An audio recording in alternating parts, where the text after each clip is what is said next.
नमस्कार प्यारे बच्चों, नमस्कार साथियों, कैसे हैं आप सब। मैं अविनाश विश्वकर्मा आपका जबरदस्त स्वागत करता हूं आपके इंडियन आर्मी भर्ती 2024 के सपूत 2.0 बैच में, जिसमें हम पढ़ रहे हैं आपकी केमिस्ट्री। किन बच्चों के लिए? नर्सिंग असिस्टेंट और टेक्निकल वाले बच्चों के लिए। ठीक है, ये बार बार बोलना इसलिए पड़ता है क्योंकि जो दूसरे ट्रेड के बच्चे होंगे, है ना, दूसरे जो फॉर्म भर के जो बच्चे आ रहे हैं, अगर वो इसको देखते हैं तो ज्यादा दम लगाने की जरूरत पड़ेगी उन्हें। जैसे जीडी वगैरह के लिए आप अपना अलग से फोल्डर है आपका ऐप में, आप उसमें जाकर पढ़ाई करें अच्छे से। ठीक है, चलिए, आज का जो हमारे पास टारगेट है वो है आपका कौन से भैया? हाइड्रोजन, हाइड्रोजन, जल और अन्य गैसें, मुख्य गैसें, इनसे क्वेश्चन आने की संभावना ज्यादा रहती है। हाइड्रोजन है, वाटर है और मेजर गैसेस। तो गैस से संबंधित हम कुछ नियम भी पढ़ने वाले हैं आज, और हाइड्रोजन से संबंधित भी कुछ हम पढ़ने वाले हैं। ठीक है, कुछ का मतलब बहुत कुछ पढ़ने वाले हैं आज। मैं अपनी 20% स्पीड तेज रखूंगा क्योंकि मटेरियल बहुत ज्यादा रहेगा, मटेरियल बहुत ज्यादा रहेगा। चलो तो देखते हैं क्या क्या होने वाला है। ठीक है, चलिए, ओके ओके ओके, जय हिंद सभी को, जय हिंद। और शुरुआत कर लेते हैं, शुरुआत कर लेते हैं। तो सबसे पहले मैं आता हूं किस पर? हाइड्रोजन पर। ठीक है, हाइड्रोजन आपकी आवर्त सारणी का सबसे पहला क्या है? तत्व है। The first element of periodic table. पहला तत्व इसलिए कहा जाता है क्योंकि इसका परमाणु क्रमांक 1 होता है। स्टार्टिंग की ही बात करेंगे तो अगर मैं कहूं तो हाइड्रोजन सबसे पहला तत्व माना जा रहा है। क्यों? क्योंकि ये इसका परमाणु क्रमांक कितना होता है? 1 होता है। 1H1 ये हो गया। अच्छा, अगर ये 1H1 है, अगर ये 1H1 है तो सीधी सी बात ही क्या होगी? सीधी सी बात ये होगी कि ये शुरुआत में ही आ चुका है। तो यहां नहीं, यहां की जो कहानी है ये बिल्कुल ऐसे है कि सबसे शुरू में क्या हाइड्रोजन ही बना होगा ब्रह्मांड में? तो मेरे अकॉर्डिंग हाँ, सबसे शुरू में हाइड्रोजन ही बना होगा, उसके बाद कोई दूसरे तत्व आए होंगे। ठीक है, चलो, ठीक। पहले वाले डेमो से टोटल दिन मिला लो प्यारे बच्चे, 23। वहां तक आपकी केमिस्ट्री हो जाएगी। ठीक है, फिर आपके प्रैक्टिस सेट केमिस्ट्री के शुरू हो जाएंगे और फिर आपकी फिजिक्स की क्लास शुरू हो जाएगी। ठीक, चलो। तो हाइड्रोजन सबसे हल्का तत्व है, एक बात तो हमें यह समझ में आ गई है। तो सबसे हल्का, ये बात ध्यान रखना। बहुत लोग हीलियम पे लगवाते हैं, हीलियम इसका आंसर नहीं है, इसका आंसर है कौन सा? हाइड्रोजन। तो हाइड्रोजन सबसे हल्का तत्व है और हाइड्रोजन ही सबसे हल्की गैस होती है। हाइड्रोजन गैस सबसे हल्की और हाइड्रोजन सबसे हल्का तत्व, यानी कि the hydrogen is the lightest element. तो पहली बात आपको ध्यान रखनी है, लाइटेस्ट एलिमेंट है सबसे शुरू में, लाइटेस्ट। ठीक है, चलो आगे। परमाणु क्रमांक व परमाणु भार। तो मैंने पहले ही कहा था परमाणु क्रमांक इसका 1 होता है और परमाणु भार इसका भी 1 होता है। वैसे 1.008 होता है, लेकिन मैं इसको राउंड फिगर में 1 ही करूंगा।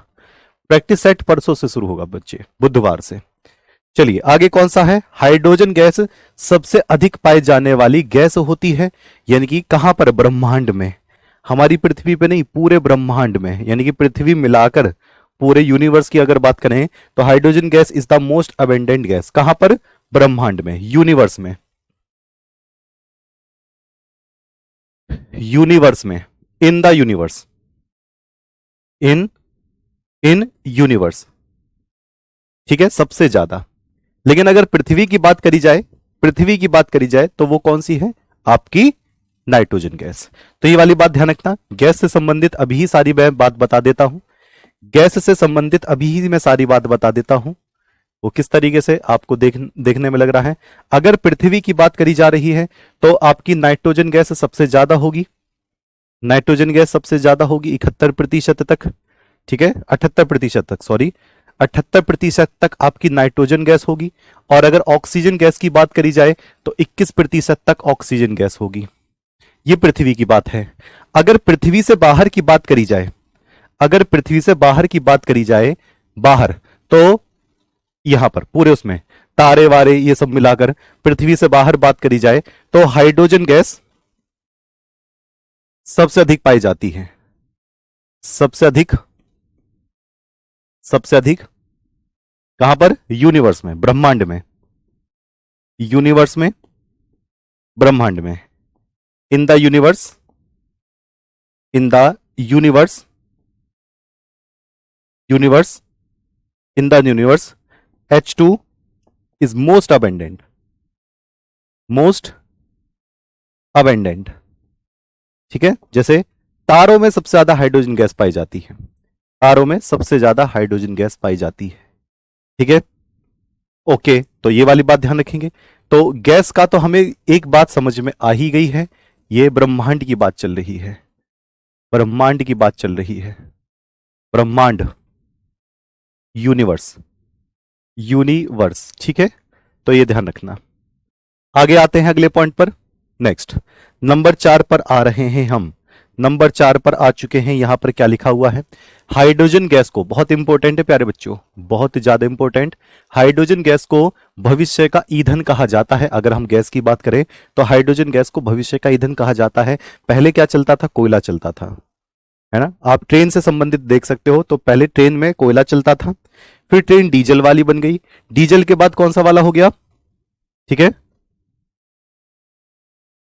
हाँ, ये वायुमंडल का है प्यारे बच्चे, वायुमंडल का। गैस कहां पर? वायुमंडल में स्वतंत्र अवस्था में घूमती है।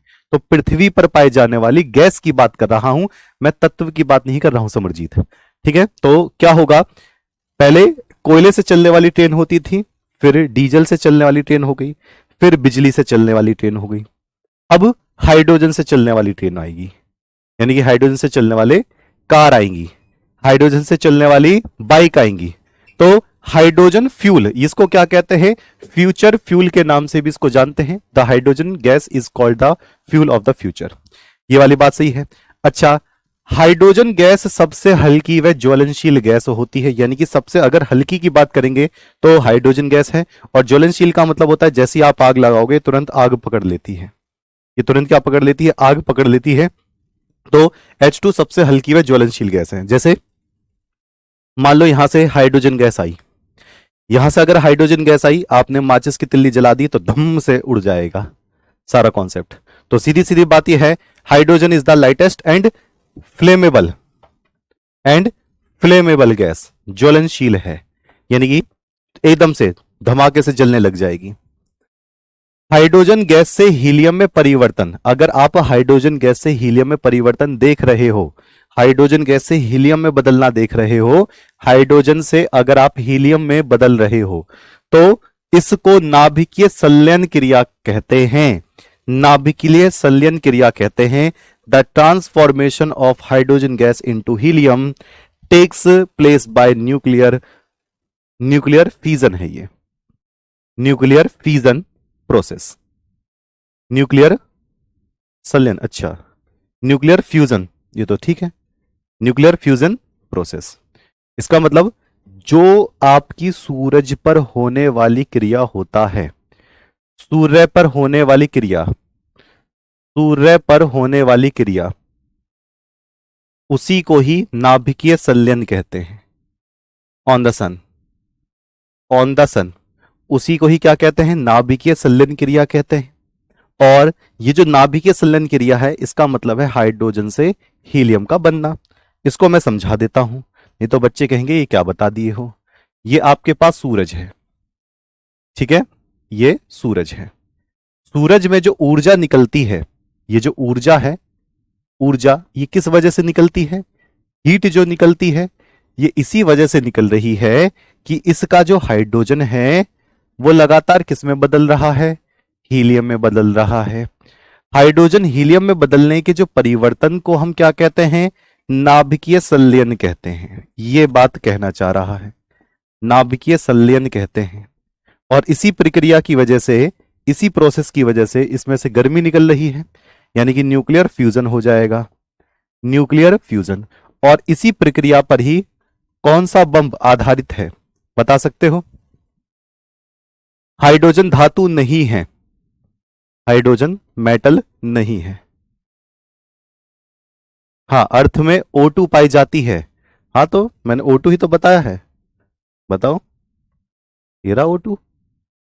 मैंने कौन सी इसमें अलग से नाइजीरियन वाली बात कर दी, बताओ? ये कौन से बम पर आधारित है? जो न्यूक्लियर फिजन होता है, नाभिकीय नाभिकीय संलयन जो होता है, ये हाइड्रोजन बम इसी क्रिया पर आधारित है। हाइड्रोजन बम का यही सिद्धांत है, हाइड्रोजन बम का सिद्धांत। यानी कि अगर आपको हाइड्रोजन बम बनाना है तो आपको सूरज से सीखना पड़ेगा। ठीक है, hydrogen bomb concept, hydrogen bomb concept, bomb concept. ठीक है जी, कहानी ओके, कहानी तो समझ में आ गई हमारे। परमाणु बम नहीं, गलत बता रहे हो, परमाणु बम नहीं। परमाणु बम यूरेनियम या नाभिकीय विखंडन पे काम करता है, ये हाइड्रोजन बम इस पे काम करता है। तो सूरज की बात समझ में आ गई है, सूर्य तो सूर्य ही रहेगा। ठीक है, अब ये मत बोल देना कि सूर्य की स्पेलिंग लिख के दिखा दो। चलो जी, आगे बढ़ जाते हैं। ठीक, अब क्या होता है, हाइड्रोजन हाइड्रोजन किसी से जुड़कर क्या कुछ बना सकता है? क्या किसी से जुड़कर कुछ बता सकता है? बिल्कुल बना सकता है। सामने देख लो, सामने देख लो, ये रहा हाइड्रोजन, ये रहा हाइड्रोजन। अब इतने बड़े नहीं होते कि मुझसे भी बड़े हो गए, बहुत छोटू छोटू से होते हैं, इसको बस बड़ा करके बनाया है।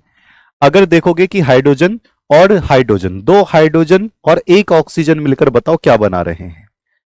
दो हाइड्रोजन और एक ऑक्सीजन मिलकर बताओ क्या बना रहे हैं? जल्दी से बता दे,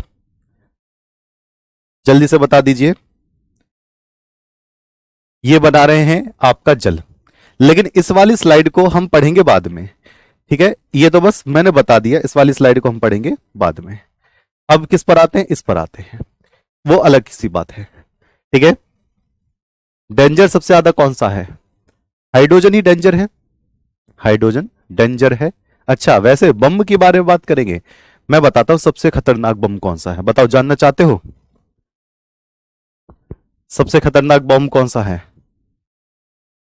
एक बार हाँ बोल दो, फिर मैं स्टार्ट करूं क्लास। बाकी के सारे पॉइंट तो क्लियर है ना? हाँ, GH2 ये तो बात बता दी, ये हम आगे देखेंगे। तो सबसे खतरनाक बम है आपका मुर्गा छाप बम। दिवाली पे जो एकदम से आग लगा देते हैं और एकदम से ऐसे फेंक देते हैं, वो सबसे खतरनाक होता है। उसमें बच्चों की सांस अटकी रहती है, क्या फटा फटा फटा, है ना? तो समझ गए हो, बिल्कुल बढ़िया। अब आते हैं अगला, अगला पॉइंट कौन सा है?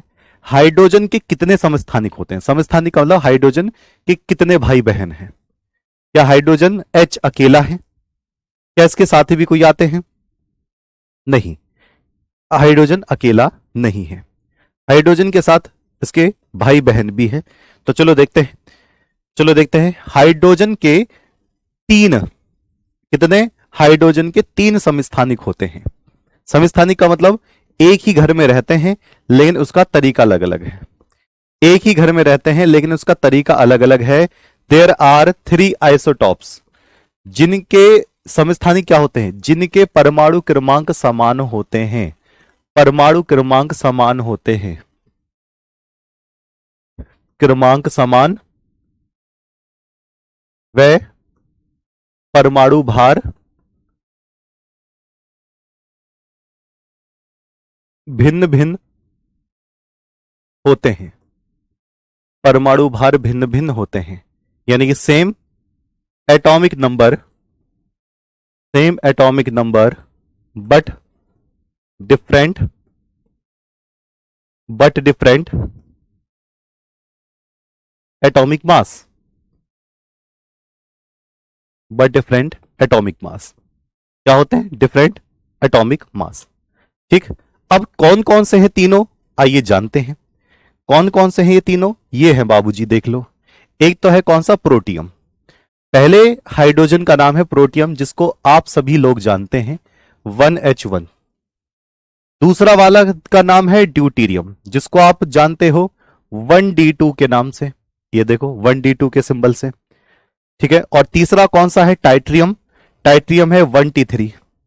ये तीन हाइड्रोजन होते हैं अलग अलग वैरायटी के, तीन हाइड्रोजन अलग अलग वैरायटी के। आप ये वाला जानते हो, ये वाला बहुत कम बच्चे जानते हैं, और ये वाला बच्चे बहुत कम जानते हैं। इनमें से इसको भारी हाइड्रोजन का नाम दिया गया, इसमें भारी हाइड्रोजन का नाम दिया गया, भारी हाइड्रोजन। इसको क्या नाम दिया गया? इसको रेडियो एक्टिव हाइड्रोजन कहा गया, इसको रेडियो एक्टिव हाइड्रोजन कहा गया, रेडियो एक्टिव रेडियो एक्टिव कहा गया है। भारी हाइड्रोजन को हैवी बोलते हैं। ठीक है, तो हैवी आप लिख सकते हो। अच्छा, अब क्वेश्चन आ गया, अब जरा ध्यान से देखना। यह है 1H1, यह है 1D2 और यह है 1D3। यहां तक की बात क्लियर है? स्वप्निल बेटा, मैं बता चुका हूं आपको कई बार बता चुका हूं कि जो बुक है वो इंग्लिश में अवेलेबल नहीं है फिलहाल अभी। आप इससे पढ़ाई करो। अगर आप पढ़ रहे हो, सीरियस पढ़ रहे हो, तो आप इससे पढ़ाई करो। आपकी बायलिंगुअल में कर रहा हूं, हिंदी भी है और इंग्लिश में है, तो टेंशन क्यों लेनी है? ठीक है, तो बार बार अगर ऐसे मैसेज करोगे तो पढ़ोगे कब? है ना? पढ़ाई पे फोकस करिए। अगर ऐसे ही मैसेज करते रहोगे तो फिर पढ़ाई पे फोकस ही नहीं रहेगा। ठीक है, चलो जी आगे बढ़े। हाँ, रेडियो एक्टिव होता है। अब क्वेश्चन मैंने पूछ लिया आपसे। मैंने क्वेश्चन पूछा क्या? कौन सा क्वेश्चन पूछा? कौन सा क्वेश्चन पूछा? मैंने क्वेश्चन पूछा, चलो मैं लिख देता हूं। मेरे पास ऐसा कौन सा हाइड्रोजन है, ऐसा कौन सा हाइड्रोजन है, हाइड्रोजन जिसमें न्यूट्रॉन नहीं है, जिसमें न्यूट्रॉन नहीं होते हैं, न्यूट्रॉन नहीं होते हैं, जिसमें न्यूट्रॉन नहीं होते हैं। Hydrogen, hydrogen which which does not contain, which does not contain neutron. बताना वो कौन सा वाला हाइड्रोजन है? प्रोटियम, बिल्कुल सही बात है। Protium 1H1। इसमें इलेक्ट्रॉन कितने हैं? एक है। प्रोटॉन कितने हैं? एक है। लेकिन ऊपर से नीचे वाले नंबर को घटाओगे तो न्यूट्रॉन कितना निकल कर आएगा? 0 निकल कर आएगा। और जब न्यूट्रॉन ही 0 है तो यही तो पूछ रहा है, इसमें न्यूट्रॉन कितने? 0। बिल्कुल सही बात है। 1H1 को क्या कहते हैं देख लो? प्रोटियम। ये साधारण हाइड्रोजन ही कहा जाता है इसको, प्रोटियम। बात समझ में आ रही है? ओके, ये तो पॉइंट हमारे पास हो गया क्लियर। अब हाइड्रोजन गैस को कैसे बनाते हैं, यानी कि हाइड्रोजन गैस की प्राप्ति कैसे कर सकते हैं, तो मैं यहां पर क्या करूंगा? हाइड्रोजन गैस के बारे में बात करूंगा। गैस, हाइड्रोजन की प्राप्ति, ऑक्यूरेंस ऑफ हाइड्रोजन। अगर आप हाइड्रोजन निकालना चाहते हो, बनाना चाहते हो, देखना चाहते हो कि हाइड्रोजन कहां से आती है, तो यहां पर आपके पास 3 मोटे मोटे तरीके हैं। 3 मोटे मोटे तरीके हैं। पहला है, आपको क्या लेना है? धातु, मेटल, उसमें मिला देना है अम्ल। ये आपको मैंने मेटल में भी बताया था। अगर मेटल में एसिड डाल दोगे तो आपकी हाइड्रोजन गैस बनना शुरू हो जाएगी, यानी कि H2। पहला तरीका, आपको मेटल को लेना है और एसिड में डाल देना है। मेटल को लेना है और एसिड में डाल देना है, हाइड्रोजन गैस गप से निकलना शुरू हो जाएगी। पहला तरीका तो ये है।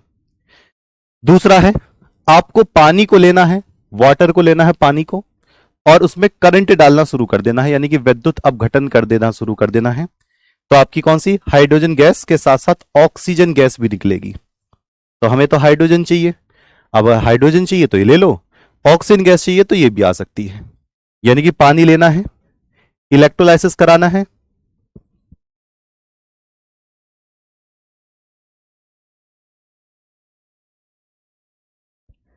वाटर लेना है, इलेक्ट्रोलाइसिस कराना है, आपको दोनों गैस मिलेगी। यानी कि पानी से आप दोनों गैस बना सकते हो। सिर्फ क्या करना है? सिर्फ आपको करंट डालना है। अच्छा जी, ये भी बात समझ में आ रही है। अगला कौन सा है? कोई सी भी बढ़िया वाली धातु ले लेना है। जैसे सक्रिय धातु का मतलब आपको दे दिया सोडियम, उसमें पानी मिला दो। क्या मिला दो? पानी मिला दो। हाइड्रोजन गैस निकलना शुरू हो जाती है। यानी कि एक्टिव मेटल के साथ वाटर डाल दो, हाइड्रोजन गैस निकलना शुरू हो जाती है। जैसे आप मुझे बताएंगे, सोडियम को अगर पानी के साथ डाल दिया जाए तो क्या होगा? मुझे बताइए, सोडियम को अगर पानी के साथ डाल दिए तो क्या होगा? हाइड्रोजन गैस निकलेगी, सीधी सीधी बात है। यही हाइड्रोजन गैस जलाती है किसको? यही हाइड्रोजन गैस जलाती है किसको? सोडियम से वाटर की रिएक्शन के बाद अपने आप को। जब इसको गर्मी मिलती है तो ये एकदम से भक्क से आग लग जाती है। ये वही हाइड्रोजन गैस है। कौन सा एसिड? अच्छे वाला एसिड, कोई सा भी एसिड अच्छा वाला ले सकते हो। आप H2SO4 ले लो, आप HCl ले लो, आप HNO3 तो अलग बात है। H2SO4, HCl, HI, कोई सा अच्छा वाला एसिड आप ले सकते हो। ठीक है, चलिए आगे बढ़ेंगे। अब आते हैं हाइड्रोजन गैस के साथ अगर ऑक्सीजन गैस को मिला दिया जाए तो, अगर दो हाइड्रोजन, अब जरा ध्यान से देखना, यहां से कहानी शुरू होती है। आयतन के अनुसार ये क्या बना दिए, H2O बना दिए, यानी कि जल, वाटर का एक अणु बना दिया है आपने, H2O ये बना दिया। ठीक है, इसको देखो, ये जल, जल का एक अणु है, एक मॉलिक्यूल है, इसको हम क्या कहते हैं, झुकी हुई संरचना। जल की संरचना कैसे होती है, झुकी हुई संरचना होती है। तो ये क्या होगा, झुकी हुई संरचना, जिसको हम क्या कहेंगे, बेंट स्ट्रक्चर, जिसको हम बेंट स्ट्रक्चर कहते हैं, झुकी हुई संरचना। अगर आप देखोगे तो इसमें हाइड्रोजन कितने हैं, 2 हैं। तो आयतन के अनुसार, आयतन के अनुसार, आयतन के अनुसार, यहां पर मैं हाइड्रोजन लिखूं या ऑक्सीजन, तो गिनकर बताओ। आयतन के अनुसार वॉल्यूम के बेसिस पर हाइड्रोजन कितने हैं, 2 हैं। हाइड्रोजन कितने हैं, 2 हैं, और ऑक्सीजन कितना है, 1 है। तो आयतन के अनुसार इसका अनुपात होता है 2:1, 2:1। ठीक है, on the basis of, on basis of volume, on basis of volume. ठीक है,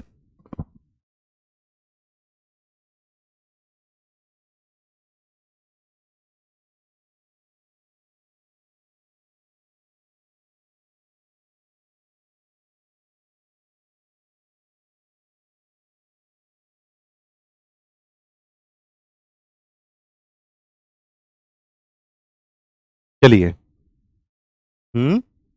एक बच्चा क्या कह रहा है, सर इस बार सिलेक्शन नहीं हुआ तो फांसी लगा लूंगा, है इसका क्या मतलब है भैया? अरे देखो, एक बार सिलेक्शन नहीं हुआ तो दूसरी बार सिलेक्शन नहीं हुआ, मान लो नहीं हुआ, चलो ठीक है, हम अपनी तरफ से बोल रहे हैं, चलो मान लो नहीं हुआ, तो जिंदगी इतनी छोटी समझ रहे हो कि वो बहुत ज्यादा आसानी तरीके से बिक जाएगी।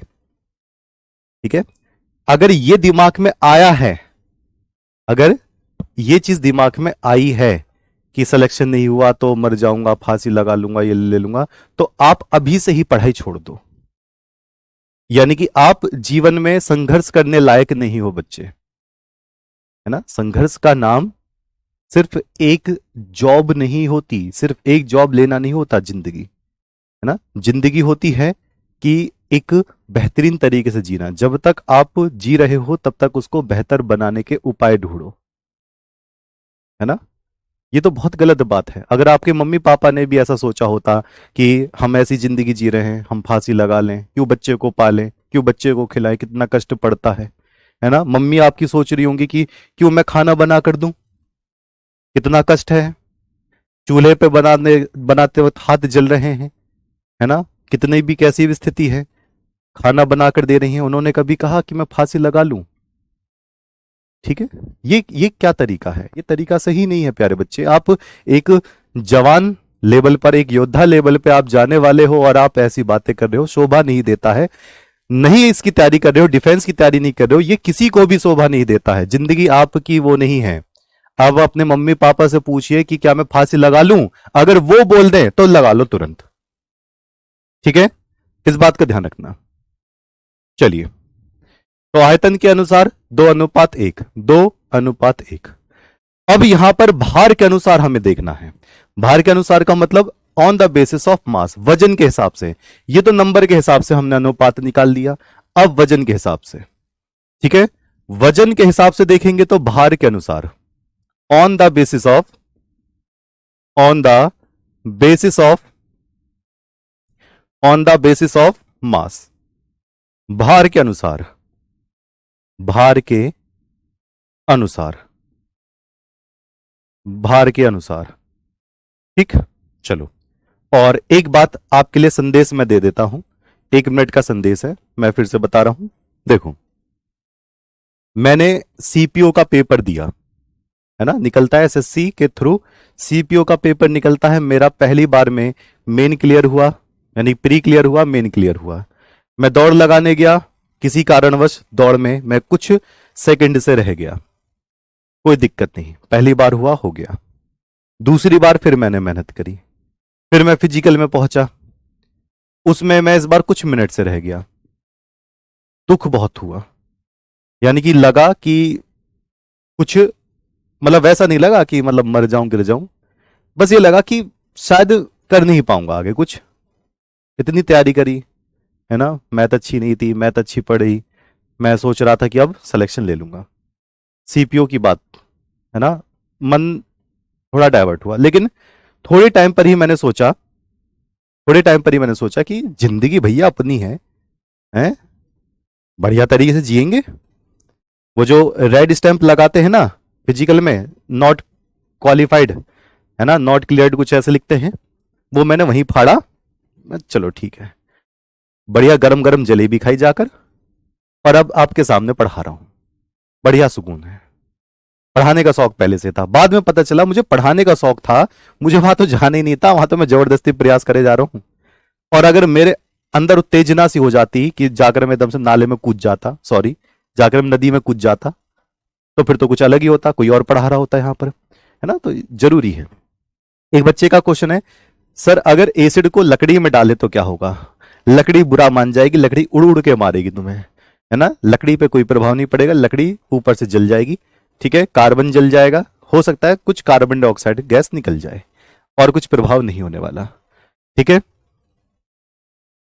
ओके, बिल्कुल सही बात है अलकेंद्र बेटा। अब देखो भार के अनुसार देखेंगे तो यहां पर हाइड्रोजन कितने हैं? 2 हैं, तो एक हाइड्रोजन का भार 1 होता है, दूसरे हाइड्रोजन का भार 1 होता है, और ऑक्सीजन का भार कितना होता है? 16 होता है, ठीक है। तो दो दो अनुपात कितना? 16, एक हाइड्रोजन का 1, दूसरे हाइड्रोजन का भार 1, तो ये कितना हो जाएगा? 2:16। इसको अगर मैं काटूं तो कितना हो जाएगा? 1:8। तो भार के अनुसार ये क्या हो जाएगा? 1:8 हो जाएगा, किसमें? जल में, ठीक है। तो यहां तक की बात क्लियर है? ओके, आगे बढ़ जाते हैं, ठीक है, आगे बढ़ जाते हैं। तो अब हम क्या देखने वाले हैं? अब हम देखने वाले हैं कौन सा? भारी जल। एक तो होता है जल, एक होता है भारी जल। जल आप सभी को पता है, ये रहा जल, ठीक है। अगर आपको लगता है जल नहीं है तो देखो आपके सामने, इसको मैं ट्राई करके देखता हूं, एसिड ना हो बस। पानी है, पी सकता हूं क्या मैं? हाँ जी, बिल्कुल पी सकता हूं। पानी पी सकता है, बिल्कुल पी सकते हैं, ठीक, चलो जी।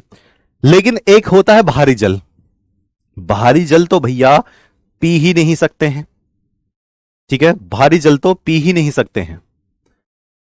हाँ जी, भारी जल अगर पी नहीं सकते हैं तो भैया भारी जल है क्या? तो जल का जो सूत्र आपको बताए थे वो क्या था? H2O।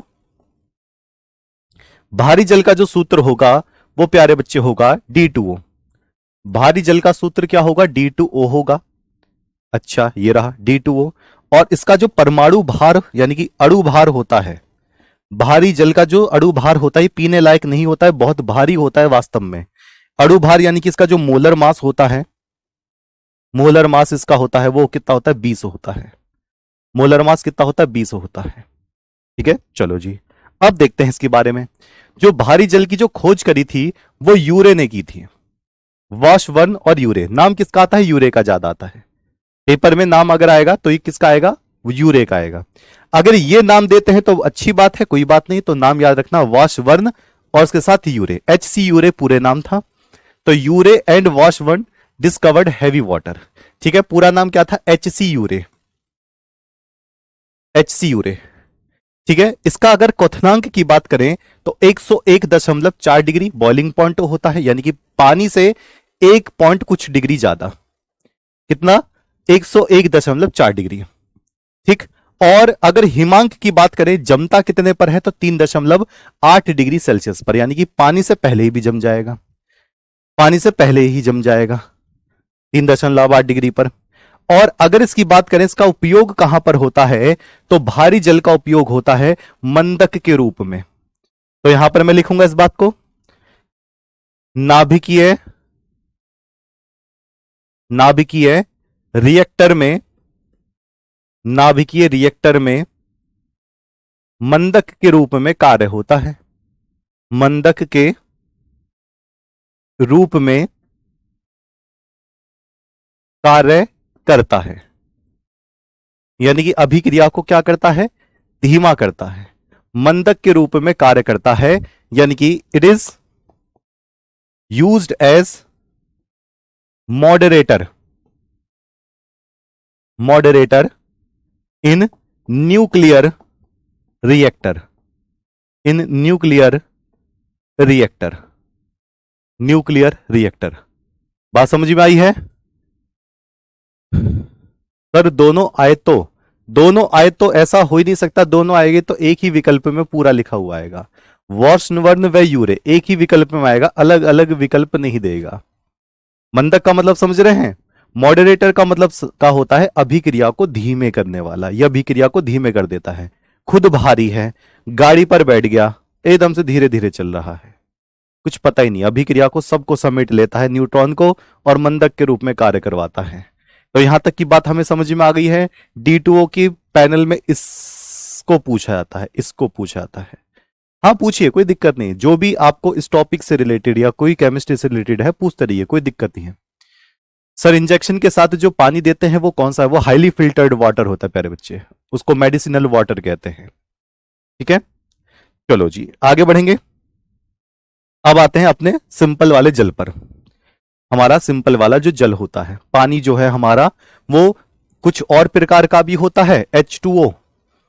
अब मैं दो बात पूछकर आपकी नॉलेज की धज्जियां नहीं उड़ाना चाहता। दो बात अगर मैं पूछूं फिर कहोगे ये क्यों करवा रहे हो। जल कितने पर उबलता है और जल कितने पर जमता है सबको पता है। नहीं, आज क्लास लास्ट थोड़ी ना है। अगर अच्छा मैं ऐसे पढ़ा रहा हूं तो क्लास लास्ट है, ऐसा कुछ नहीं है।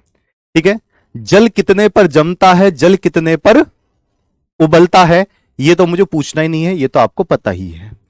अब जल के प्रकार की अगर बात करेंगे तो जल होते हैं दो प्रकार के मुख्य रूप से। एक तो होता है मृदु जल, सॉफ्ट वाटर, जिसको आप दबादब पी जाते हो, ये रहा, ये मृदु जल है, सॉफ्ट वाटर है। ठीक, लेकिन एक कौन सा है? एक है कठोर जल। बता सकते हो? कठोर जल और भारी जल बिल्कुल अलग है, बिल्कुल अलग।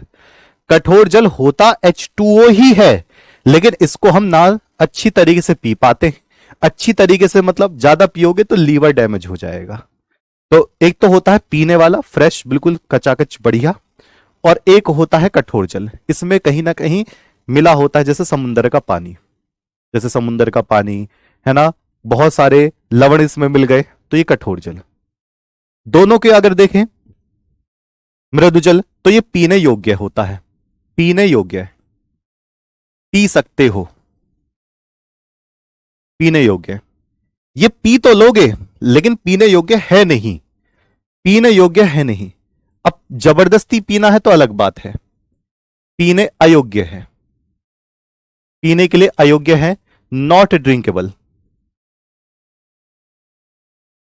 Not drinkable. पी जाओ अलग बात है, लेकिन 3 4 5 10 बार 15 बार रिपीट कर करके पी लिया तो कहानी गड़बड़ हो जाएगी। ठीक है, चलो जी। अब मृदु जल को तो हम हटा देते हैं। इस मृदु जल में ये ड्रिंकेबल है, इस मृदु जल में साबुन काम करता है, तो यहां पर मैं लिखूंगा साबुन काम करता है, साबुन काम करता है, काम करता है किसके अंदर? इसके अंदर। सोप वर्क्स, यानी कि साबुन से आप कपड़े धो सकते हो उसमें।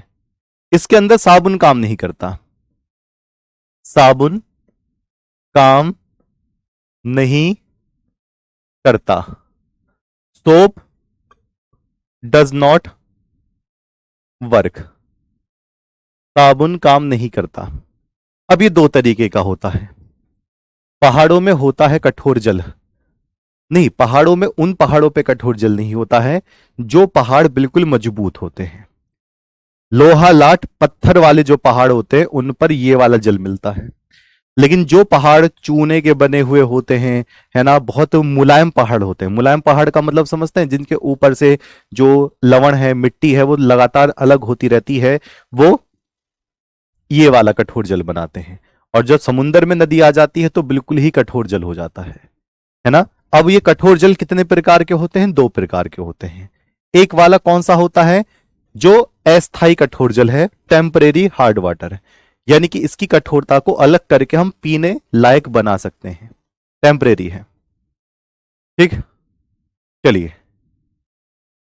ओह, सर लास्ट भर्ती है, इसके बाद उसके बाद घर के लोग बाहर भेज देंगे, तो जाओ बाहर, क्या दिक्कत है? हैं? जिंदगी जियो और जिंदगी को शानदार बनाना, ये आपका काम है। एक सिंगल जॉब आपकी जिंदगी बर्बाद नहीं कर सकती है, एक सिंगल जॉब आपकी जिंदगी आबाद नहीं कर सकती है। अगर जॉब लेने के बाद भी खुश नहीं रहे तब भी जिंदगी ऐसी ही रहेगी। मैं सिर्फ जीवन का अर्थ बता रहा हूं। जीवन का अर्थ सिर्फ एक जॉब पर नहीं टिका होता। जॉब लग रही है, बहुत अच्छी बात है, किसी वजह से आधे एक नंबर की वजह से रह गए तो उसमें गिरने मरने वाली बात नहीं आनी चाहिए। जीवन अलग है, जॉब अलग है। ठीक, ओके, ठीक। सर नागासाकी और हिरोशिमा पे बॉम्ब में कौन सी गैस? बॉम्ब में गैस थोड़ी ना इस्तेमाल करते हैं। हिरोशिमा और नागासाकी में जो बॉम्ब गिराए गए थे वो परमाणु बम थे, है ना, लिटिल बॉय और फैट मैन। उसमें रेडियो एक्टिव तत्व का इस्तेमाल किया गया था, गैस का इस्तेमाल नहीं किया था। ठीक है। स्नेहक होता है फिसलाने वाला, मंदक होता है रोकने वाला। चलिए अब आते हैं स्थायी कठोर जल। स्थायी कठोर जल यहां पर परमानेंट हार्ड वाटर होता है। अब यहां पर देखते हैं जो हमारे पास अस्थायी कठोर जल है उसमें कौन कौन से लवण मौजूद होंगे। ठीक है, लवण का मतलब सॉल्ट, सॉल्ट प्रेजेंस कौन कौन से हैं, लवण कौन कौन से मौजूद हैं। ठीक है, लवण उपस्थित, सॉल्ट प्रेजेंस, सॉल्ट प्रेजेंस, लवण कौन कौन से मौजूद हैं। अगर अस्थायी कठोरता है यानी कि टेम्पररी टेम्पररी हार्डनेस है, टेम्पररी हार्डनेस है, तो आपके कैल्शियम बाइकार्बोनेट और मैग्नीशियम बाइकार्बोनेट वाले सॉल्ट होंगे। अगर परमानेंट है, स्थायी है, अगर परमानेंट है, हार्डनेस स्थायी है, तो इसमें कौन सा इस्तेमाल होगा? इसमें calcium chloride, magnesium chloride, calcium sulphate और मैग्नीशियम सल्फेट आ सकते हैं। ठीक है, या तो कैल्शियम क्लोराइड होगा या मैग्नीशियम क्लोराइड होगा या कैल्शियम सल्फेट होगा या मैग्नीशियम सल्फेट होगा। इनमें से कोई एक आ जाए, दो आ जाए, तीन आ जाए, तो ये आपका स्थायी कठोरता बना देगा, परमानेंट। और अगर ये आते हैं कैल्शियम बाइकार्बोनेट, मैग्नीशियम बाइकार्बोनेट, तो ये आपका टेम्परेरी ही रखेगा। अगर इसको खत्म करना है तो ये आप गर्म कर सकते हो, हीट कर सकते हो, या फिर इसमें चूना, बुझा चूना मिला सकते हो, यानी कि आप इसमें स्लैग्ड लाइम मिला सकते हो। अगर इसको खत्म करना है पानी के अंदर से तो गर्म कर दो पानी, या फिर इसमें चूना मिला दो, बुझा चूना। अगर आप इसको खत्म करना चाहते हो तो Na2CO3 मिला दो, कैलगॉन मिला दो, यानी कि Na2CO3 या फिर कैलगॉन। कैलगॉन का सूत्र देख लेना प्यारे बच्चे, Na2Na4PO3 का होल 6, PO3 का होल 6। सर प्रैक्टिस सेट को कॉपी में लिखकर याद करें या ओनली क्लास ही? ओनली क्लास देखनी है, जो क्वेश्चन आपसे गलत हो रहा है उसको अलग से लिख लेना है, उसको अलग से लिख लेना है। ठीक है, ठीक है, ओके,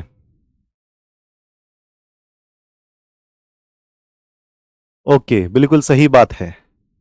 वर्दी लेनी है, वर्दी तो मिलेगी, क्यों नहीं मिलेगी। ठीक है, हाँ जी, सिलेबस के बाद इंपॉर्टेंट क्वेश्चन ही लेकर आऊंगा, आपको बस इस पर पॉइंट फोकस करनी है।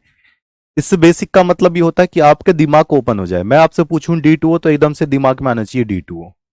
प्रैक्टिस सेट आप मेरा देखना, मजा आ जाने वाला है। मैं आपसे पूछता रहूंगा, आप बताते रहेंगे, फिर देखना मॉक टेस्ट पेपर सब देख लेंगे, टेंशन ही लेनी नहीं है। ठीक है, चलो जी, ओके, क्लियर है, बात समझ में आ गई है, बिल्कुल समझ में आ गई है। अब चलो देखते हैं कुछ गैस वाले नियम। अब देख लेते हैं हम कुछ गैस वाले नियम। गैस से संबंधित अगर मैं बात करूं तो गैस वाले नियम में हम देखेंगे सबसे पहले बॉयल का नियम। एक कौन सा है? चार्ल्स का नियम। एक कौन सा इंपॉर्टेंट है? जूल थॉमसन प्रभाव। ये 3 नियम हैं जो ज्यादातर पूछ लिए जाते हैं। ठीक है, चलो जी, बॉयल का नियम देखते हैं। मेरे पास एक बर्तन है, मेरे पास एक बर्तन है, इसके अंदर मैंने एक गैस भर दी पिस्टन लगाकर, ऐसे ये गैस भर दी मैंने इसके अंदर।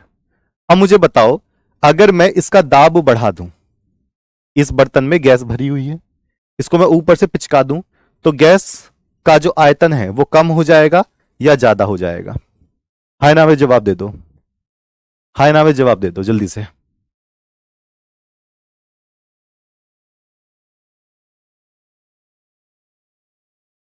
अच्छा, कुछ बच्चे कह रहे हैं कि हम फाइनल से वापस आ गए हैं, तो कारण बता सकते हैं फाइनल से अलग क्यों आए हैं? क्या मेडिकल अनफिट हो गया था या क्या हो गया था? हाँ,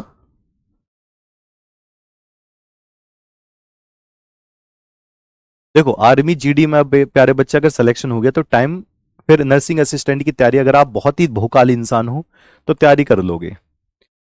अगर आप एक बार सेलेक्ट हो गए हो तो फिर टेंशन क्यों ले रहे हो? नर्सिंग असिस्टेंट में अगर तैयारी करनी है तो फिर वहां पर आपको अलग से कुछ प्रोसीजर होता है उसका, लीव वगैरह का, तो वहां पर आप बात करेंगे तो आपको पढ़ाई के लिए बोल सकते हैं।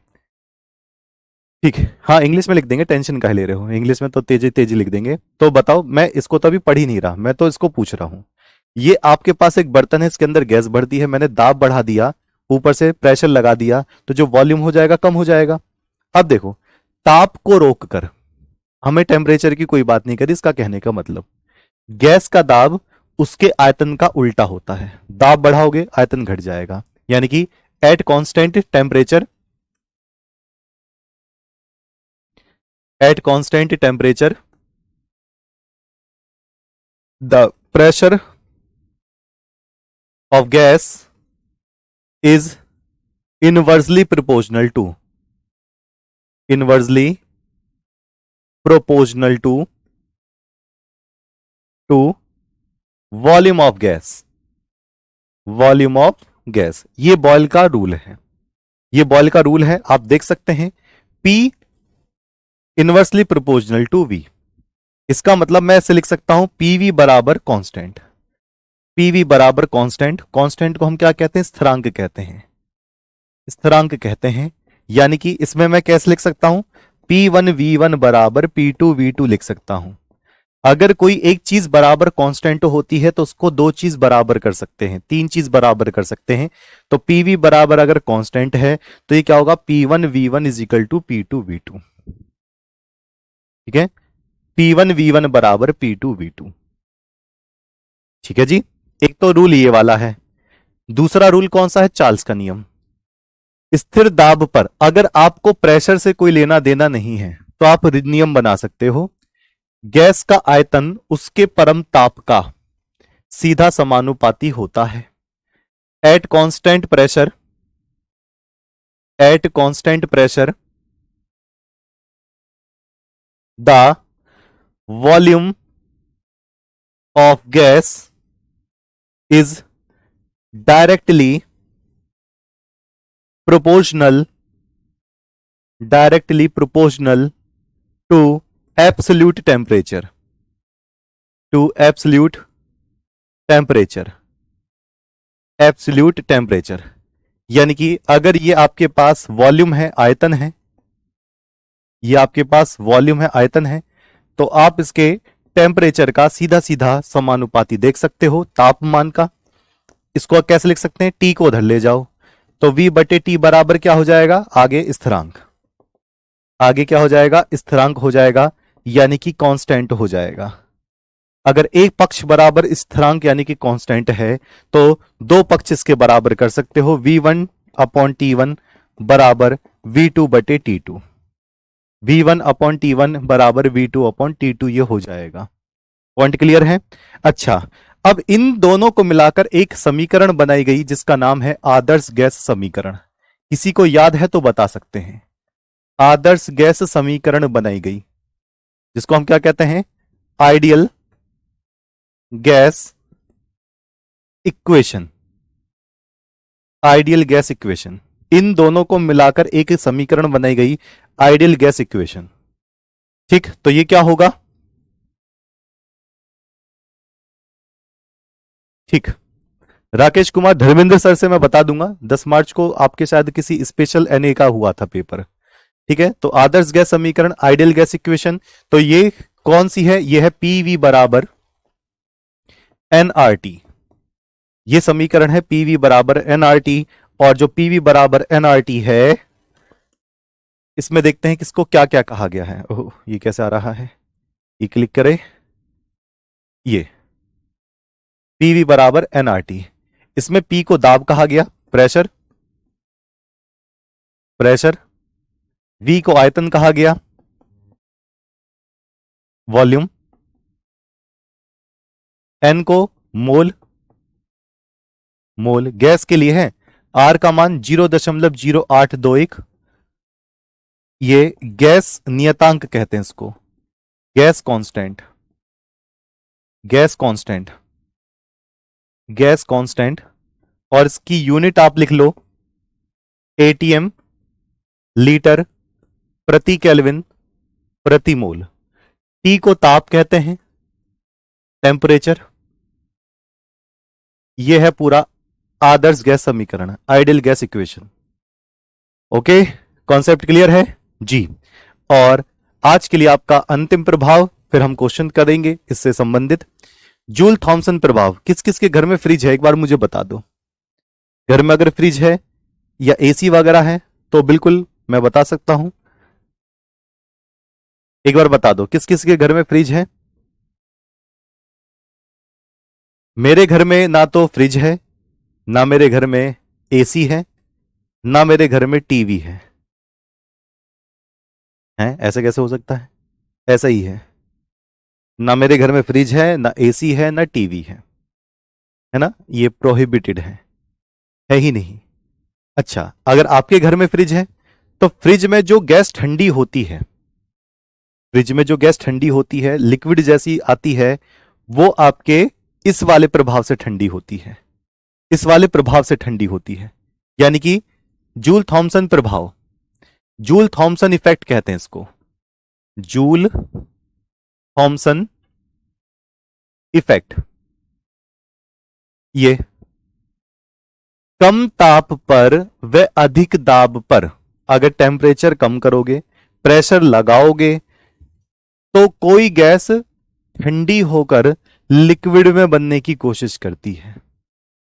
क्या होती है? लिक्विड में बनने की कोशिश करती है। ठीक है, लिक्विड बनने की कोशिश करती है। यानी कि on low temperature, low temperature and high pressure, high pressure gas converts into liquid, gas converts into liquid. कोई गैस होती है वो लिक्विड में बदलने की पूरी कोशिश करती है, उसको जूल थॉमसन का प्रभाव कहते हैं। ठीक है, तो ये किस में काम करता है? ये रेफ्रिजरेटर में, रेफ्रिजरेटर जिरेटर में काम करता है, रेफ्रिजरेटर में काम करता है। और कहां काम करता है? एसी में काम करता है ये प्रभाव, एसी में भी काम करता है ये प्रभाव। और कौन सी गैस होती है? तो सीएफसी गैस होती है इसमें, सीएफसी गैस होती है, क्लोरोफ्लोरोकार्बन कहते हैं, क्लोरो फ्लोरो कार्बन कहते हैं, क्लोरोफ्लोरोकार्बन, क्लोरो फ्लोरो कार्बन। ठीक, ओके, ओके। अब आते हैं क्वेश्चन पर, देखते हैं जितने टॉपिक्स आपने पढ़े उसमें आप कितना ध्यान रख सकते हैं। एलपीजी वाला प्यारे बच्चे कल आएगा, ईंधन, और उसमें मैं बहुलक भी बताऊंगा, कांच भी बताऊंगा कल की क्लास में। कल की क्लास विविध वाली क्लास होगी। चलो, भारी जल है, हैवी वाटर इज, लगा दो जी कौन सा भारी जल है। ठीक है, अंकुश राज बेटा हेल्पलाइन नंबर पे कॉल करके अपनी समस्या को बता दीजिए, तुरंत सॉल्व हो जाएगी। यह रहा क्वेश्चन कैसे बनेगा। ओह, यहां पर एक गलत है, ये डी करिए इसको, डी। अब बताइए, भारी जल है, हैवी वाटर, ये कौन सा हो जाएगा? B option. ये तो साधारण जल है, ये साधारण जल है, simple water, simple water. Okay जी। आगे कौन सा है? नंबर 2। ठीक है, हाइड्रोजन का आइसोटॉप है, इनमें से कौन सा आइसोटॉप है? आइसोटॉप को समस्थानिक कहते हैं। आइसोटॉप को क्या कहते हैं? समस्थानिक कहते हैं, समस्थानिक कहते हैं आइसोटॉप को। तो कौन सा वाला है? जल ये नहीं है, भारी जल ये भी नहीं है, ड्यूटीरियम इसका सेकंड सही है। ड्यूटीरियम यानी कि 1d2, ड्यूटीरियम 1d2 इसका आइसोटॉप होगा, जिसको हम ड्यूटीरियम यानी कि भारी हाइड्रोजन के नाम से जानते हैं। यहां तक की बात क्लियर है? अच्छा, तीसरे क्वेश्चन पर आ जाते हैं। एक क्वेश्चन आप अपनी तरफ से, इसको फिर से मैं ऐड करवा रहा हूं। जो जल के अंदर जो बंद कोण होता है, बॉन्ड एंगल होता है, वो झुका हुआ ऐसे बताया था ना, झुका हुआ होता है। तो 180 और 120 तो नहीं होगा, इसका सही आंसर है 104.5 डिग्री। इसका सही आंसर है 104.5 डिग्री। इसको याद रखना, जल के अंदर का जो बंद कोण है वो 104.5 डिग्री होता है। ये वाला होता है अमोनिया में, ये वाला होता है BCl3 में, ये वाला होता है कार्बन डाइऑक्साइड में। ठीक है जी कहानी। Okay, next question. स्थायी कठोरता को दूर करने के लिए किस यौगिक का प्रयोग किया जाता है? स्थायी कठोरता को दूर करने के लिए किस यौगिक का प्रयोग किया जाता है? Which compound is used to remove permanent hardness? तो बताओ किसका इस्तेमाल करवाया था हमने? बताओ किसका इस्तेमाल करवाया था हमने? स्थायी कठोरता को दूर करना है, परमानेंट हार्डनेस को दूर करना है, तो ये कौन सा वाला होगा?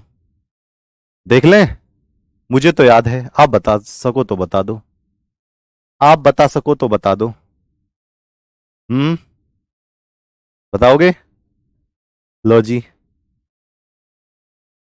स्थायी कठोरता को दूर करना है तो ये रहा।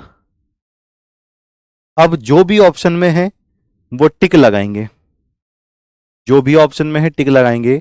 ये कौन सा है? Na2CO3। CFC वाला क्वेश्चन आया था Na के पेपर में, बहुत बढ़िया। यह है Na2CO3। Next question number 5। Hydrogen gas किस प्रकार की गैस है? आपको बताना है ये वाला question. With what type of gas is hydrogen gas? किस प्रकार की ये गैस होगी? जल्दी से बता दे एक बार।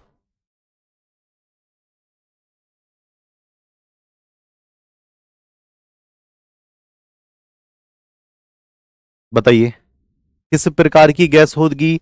देखो सबसे हल्की, हाँ जी मानते हैं ये सबसे हल्की है। ज्वलनशील फ्लेमेबल, ये भी मानते हैं ये ज्वलनशील है, मतलब आग पकड़ लेती है। क्या ईंधन की तरह काम कर सकती है?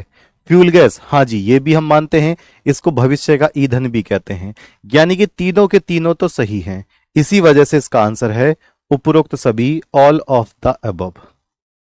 ऑल ऑफ द अबव, ये तीनों इसके सही हैं, यानी कि डी ऑप्शन इसका राइट आंसर है।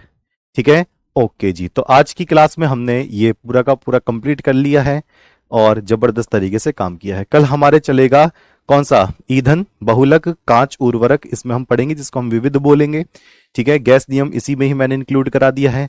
प्रैक्टिस सेट आपका बुधवार से चल जाएगा, इसी टाइम पर ही मेरी केमिस्ट्री का रहेगा, और जैसे ही मेरी क्लास खत्म होगी वैसे ही फिजिक्स की क्लास शुरू हो जाएगी। ठीक है, अब आप पूछ सकते हैं, क्या पूछना है आपको? जी बिल्कुल। ओके, चलिए तो ठीक है, इसी के साथ ही मैं क्लास को रोकता हूं और मिलते हैं कल इसी समय पर ही, शाम के 6 बजे। तब तक के लिए नमस्कार, धन्यवाद।